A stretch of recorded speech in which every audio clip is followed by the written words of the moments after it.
the resources section at the end. But we also want this book to take us all beyond a merely intellectual discussion of the issue to a genuine compassion and love for those who feel compelled to consider abortion or who are struggling with personal problems in its aftermath.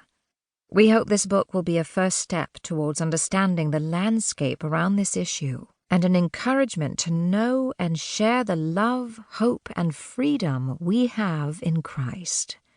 Tim Thornborough, Series Editor, December 2019. Abortion. Noun, abortion. 1. The deliberate termination of a human pregnancy, most often performed during the first 28 weeks. Synonyms: termination, miscarriage, rare feticide. She had an abortion. No woman has an abortion for fun. Elizabeth Jones Smith, Canadian politician. No woman can call herself free until she can choose consciously whether she will or will not be a mother. Margaret Sanger, founder of Planned Parenthood. I've noticed that everyone who is for abortion has already been born. Ronald Reagan. Injustice anywhere is a threat to justice everywhere. Martin Luther King, Jr. A person is a person, no matter how small. Dr. Seuss, Horton Hears a Who. My frame was not hidden from you when I was made in the secret place, when I was woven together in the depths of the earth. Your eyes saw my unformed body. All the days ordained for me were written in your book before one of them came to be.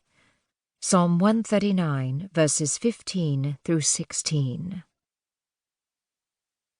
A personal note to the reader. At the outset, we want to acknowledge that you, as the reader, may be approaching this from a variety of very different perspectives.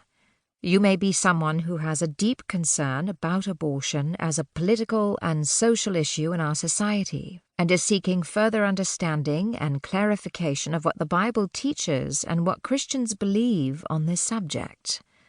Or maybe your questions are much more personal. You have had an abortion yourself, and there are questions and emotions you are processing even years later. Perhaps you are considering having an abortion at the moment and don't know what to do as you listen to powerful and conflicting voices in your own mind as well as from others. Or maybe you are someone who has been affected by abortion as a partner, a parent, grandparent, or a child. We want you to know that however difficult things are for you now, we believe that God is first and foremost a God of love and compassion. Please forgive any clumsiness on our part in talking about this subject. We certainly don't want to bring you any unnecessary pain.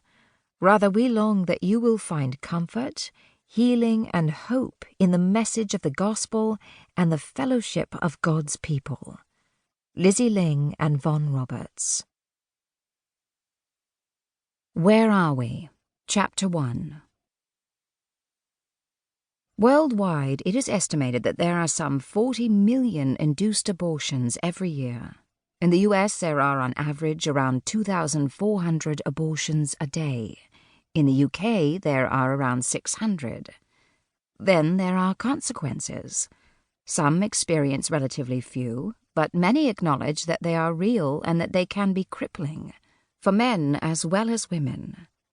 And then the bigger questions. How does God see these things? What does the Bible have to say? Is this how it was meant to be?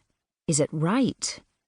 We also want to understand our individual responsibility.